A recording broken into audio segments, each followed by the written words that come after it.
We're going to be talking about the IUL, Index Universal Life, and the purpose that I'm creating this video is actually to warn the people that bought $1 million policies and are not funding it correctly.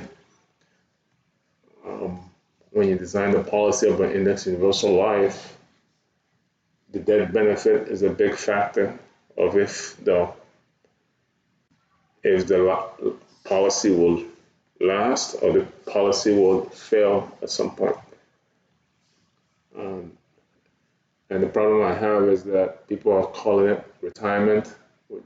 People are calling it investment investment, and some people are calling it living benefit or calling it IRS Section 7702, but they missed two other IRS sections.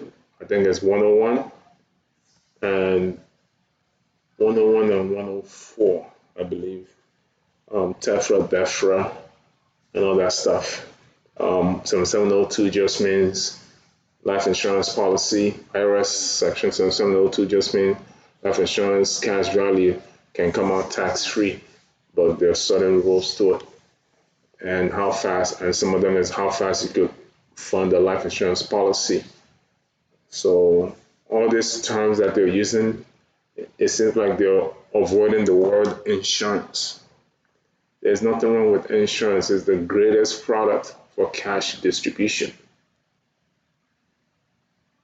It's the greatest product for cash distribution. But no one tells you that. Everybody is afraid of insurance because I die, or they call it living benefit, so people don't know you're selling them insurance.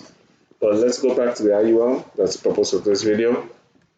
If you're Nigerian and you're sold the policy, an IUL policy, Index Universal Life, as an investment, it probably won't work. That policy will fail at some point. Because most of the people that sold you that policy do not know how to design it did not design it for retirement. They did not design it to be able to pull money out of it for cash value. And there's always an assumption when you run the Index Universal Life, you're running at average return of 7% or average return of 8% with a cap of 12. If you use that assumption with a cap of 12, the performance of the S&P for the past 30 years, you end up with the policy should be making around 6% because of the cap that they put on the policy. But the illustration, usually the non-guaranteed illustration, runs it at a constant rate. Yes, you will get to the 7%. Yes, you get to the 6%. But the sequence of the sequence of return is random. This year you get 12, this year you get 5, this year you get 32, but it's capped at 12. The sequence is random, so you don't know when. Let's not get too deep into that. So here's the problem. When you design an IUL policy, if the death benefit is too high, as time goes on, the policy will lapse at some point if there's not enough cash value to pay for that death benefit, or you're not funding it enough to pay for the death benefit.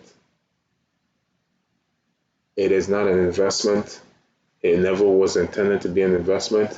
It's a life insurance product. It's a life insurance product designed to provide life insurance. And then when agents are designing the policy, they'll put in $1 million IUL. $1 million IUL, they're designing for death benefit, not for cash accumulation. And if an agent does not put, is my thought, if an agent does not use term insurance to bring the death benefit high enough to 1 million, is that a 1? You're underinsured. That's clearly because term insurance is the cheapest way to buy insurance protection. You're underinsured, or that policy is going to lapse at some point because you can't pay the premium at some point. And these agents are taking advantage of your fear of the stock market to sell you a product that may not work for the intended purpose. You have to know this. Yes, you're afraid of the stock market, but the stock market is the greatest wealth building machine ever. The greatest wealth building machine. You call it a casino? Well, it can be, but it's the greatest wealth building machine ever.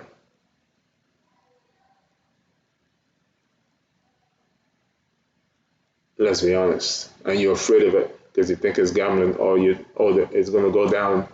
Yeah, if you buy the index, it may go down up to 50%. You may lose up to 50%. You may lose 50% of your thing if you do not choose investment that have, again, the same floor and the same cap.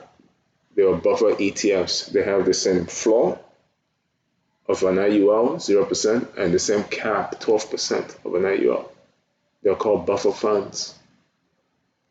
And some of them protect it to 20%, but they limit the upside. Those products are available in the stock market. And if you don't even want to deal with all that, there's bonds, there's mini bonds in the stock market. And those ones will not go down. There's treasury bonds. They don't pay a lot. Short-term treasury bills, unused bonds. There's other risk to that as well. But let's get back to the Nigerian people, Nigerian and Cameroonian and wherever African people selling your IUL. Most of those policies will not work. They will terminate. They are not designed correctly because they increase the debt. They increase the debt. What do you call it? They increase the debt benefit, and the policies are not designed for cash accumulation. So, what is the right prescription? Here's how I will. Again, I'm not designing it, but here's the way that works. You need term insurance and you need permanent insurance, but you don't want to pay as much as you don't want to pay as high as you don't want to pay as you don't want to pay as much as possible. That's the whole life.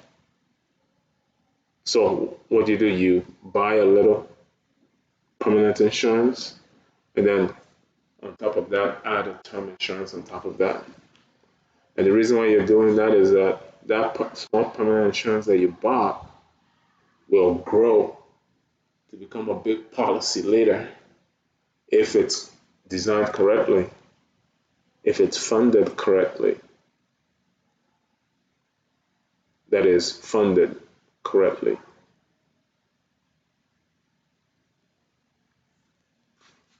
And when that term insurance drops off, the permanent insurance should be at that location. Let's say you bought $1 million when you're 25. By the time you hit 65 and that term, or 60, that term insurance will drop off. But by that time, you've added enough cash value in your permanent insurance or close to permanent insurance, because they're all temporary insurance, no matter how long they say they are. Close to that point, you have that $1 million again. It's just the way it is. Okay, well, watch out, look at your policy, watch out, see how it's performing. Tell them to run the illustration at 5% or 5.25 to gauge when the policy lapses, and that's about it. Have a great day and bye.